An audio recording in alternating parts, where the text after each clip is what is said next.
ভাপা পিঠে সেমাই দিয়ে খেতে এত মজা যে বলে আপনাদের বোঝাতে পারবো না। আসসালামু আলাইকুম, আপনারা সবাই কেমন আছেন? তো চলেন দেখে আসি সেমাই দিয়ে ভাপা পিঠে আমি কিভাবে বানিয়েছি।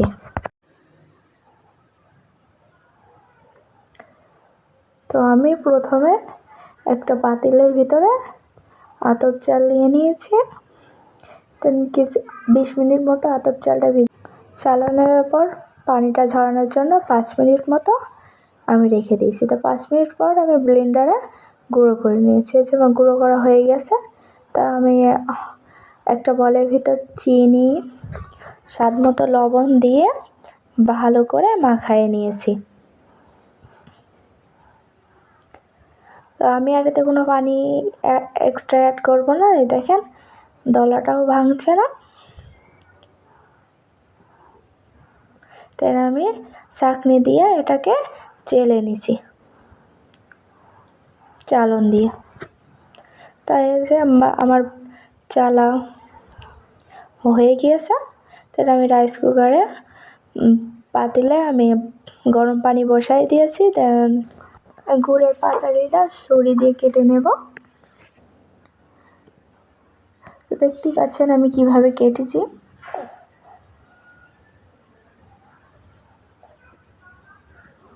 আমার কাটা হয়ে গেছে। আর অন্য একটা বাটির ভিতরে আমি সেমাই নিয়ে নিয়েছি। তো সেমাই আর গুড় আমি বাটির ভিতরে আটাগুলো দিয়ে দিচ্ছি।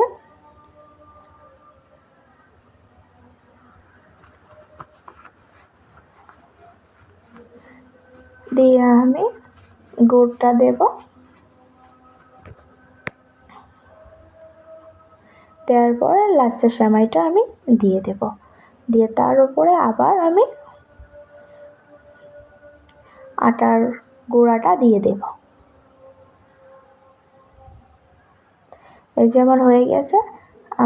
তারপরে আমি আবার একটা দেখাচ্ছি।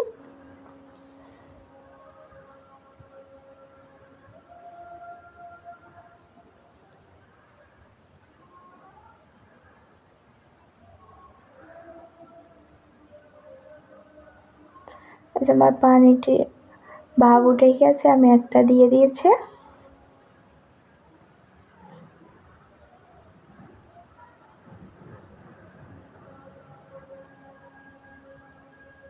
আমি আবার একটা দিয়ে দিলাম।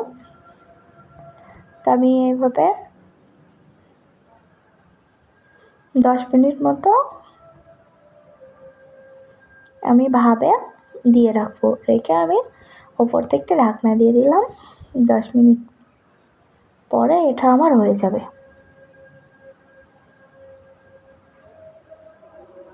এই যে আমার হয়ে গেছে 10 মিনিট পরে। তো দেখেন কত সুন্দর হয়েছে। ভিতরটা আমি ভেঙে দেখাচ্ছি। এই যে, তো আমার ভিডিওটা ভালো লাগলে আমাকে ফলো দিয়ে রাখবেন।